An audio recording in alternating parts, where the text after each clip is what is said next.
রব্বুল আলামিন মেহেরবানি করে আপনি আমাদের মনের সকল সদিচ্ছাগুলোকে পূরণ করে দিন। তাকাব্বাল সালাতানা ওয়া তুব আলাইনা ইন্নাকা আনতাত তাওয়াবুর রহিম। ওয়া সাল্লাল্লাহু তাআলা আলা খাইরি খালকিহি মুহাম্মাদিন ওয়া আলিহি ওয়া আসহাবিহি আজমাইন।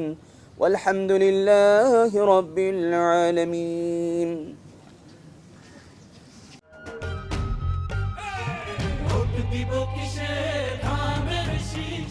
হারিয়ে হারিয়ে ফেলেছি আমরা হয়তো। কনসার্টেও দেখা যাচ্ছে সবাই ফোনটা নিয়ে ব্যস্ত। হ্যাঁ, মানে তাহলে আমি এনজয় করবো কখন, এটাও হয়। আপনাদেরও কি একটু সোশ্যাল মিডিয়া এত ফোনে এটা কেমন লাগে? এটাতে সোশ্যাল স্কিলসের কোনো একটা হ্যাম্পারিং হয়? মনে করেন যে হয়তো বা যারা কোভিড কিডস, যে একটু ছোট হয়তো বা আমাদের যেতে নতুন প্রজন্ম, তাদের সোশ্যাল স্কিলসে হয়তো বা একটু এফেক্ট করেছে। কারেন্টলি আপু আমাদের আসলে এটা হ্যাবিট হয়ে গিয়েছে যে মানে আমাদের সোশ্যাল স্কিলস একটু আনডেভেলপ থাকে কিছু জায়গায়, বাট আই থিঙ্ক যে আমাদের মা বাবার চেয়ে generation- আপনার কি এটা হ্যাঁ এই হ্যাঁ, আছে আগের opinion? জেনারেশনের সাথে মিলিয়ে নিতে একটু প্রবলেম হয়, বাট আই হোপ যে আমাদের generation and the upcoming generation সবাই এটাতে ইউজ হয়ে যাবে and they will be comfortable.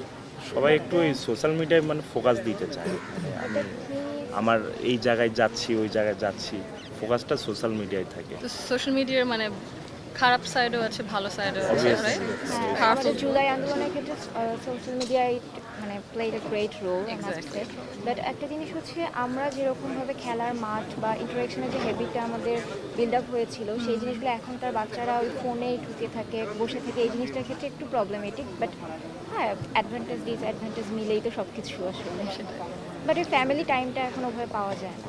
কিন্তু আপনাদের কি মনে হয় যদি ঢাকা, ওনারাও বলছেন ওই টেবিলে যে ঢাকাতে ওরকম কমিউনাল স্পেসেস নাই, মনে করেন কমিউনাল লাইব্রেরি, মানে পার্কও, যেখানে হয়তো কমিউনিটি সেন্টার্সও, মানে মানুষের যে আসবে মিশবে একটা জায়গা, ওইটা যদি আরো বানানো হয়, তখন হয়তো বা নিরাপত্তার দিক দিয়েও একটা মানে একটা বেনিফিট। আর একদম সবাই হয়তো বা অত ফোনে ব্যস্ত থাকবে না, কিছু করার থাকবে ইন্টারাকশনের। ফর এক্সাম্পল বেঙ্গল বই যে আছে ধানমন্ডিতে, রিডিং ক্যাফে বেঙ্গল বই বাচ্চার স্বভাবে হ্যাঁ, আমার নানি ধানমন্ডিতে থাকে, তাহলে হয়তো I'll visit that. তো ওখানে হচ্ছে একটা ওপেন স্পেস, মানে স্পেস হচ্ছে যেখানে আপনি বসতে পারবেন, কথা বলতে পারবেন, পড়তে পারবেন যতক্ষণ ইচ্ছে ততক্ষণ। তো ওরকম আরও কিছু যদি থাকতো তাহলে এটা বেটার হতো আমাদের জন্য। হ্যাঁ, আপাতত এমনিতে আপনারা যদি বন্ধুদের সাথে আড্ডা দিতে চান, কোথায় যান? এটা ঢাকায় তো আড্ডা দেওয়ার জায়গা খুবই আমাদের কম। ক্যাম্পাসে হয়তো আমরা ক্যাম্পাসে, একটু স্পেস পাই, ঢাকা কিন্তু ক্যাম্পাসের ইউনিভার্সিটিতে বাইরে আমরা তো আসি, নেই। বাইরের মানুষজন আসি, so it's a good place. ক্যাম্পাসের বাইরে এরকম একটা আড্ডা দেওয়ার সুযোগ হয় না।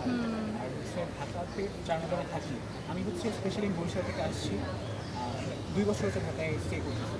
তো বরিশালে আমার বন্ধু বান্ধবের সাথে যেভাবে আমাদের মাঝে ঘাটে ক্রিকেট খেলা, ফুটবল খেলার একটা সুযোগ ছিল, অভ্যাস ছিল, ঢাকা আসার পরে ওটা আমরা রেগুলার লাইফে করতে পারতেছি।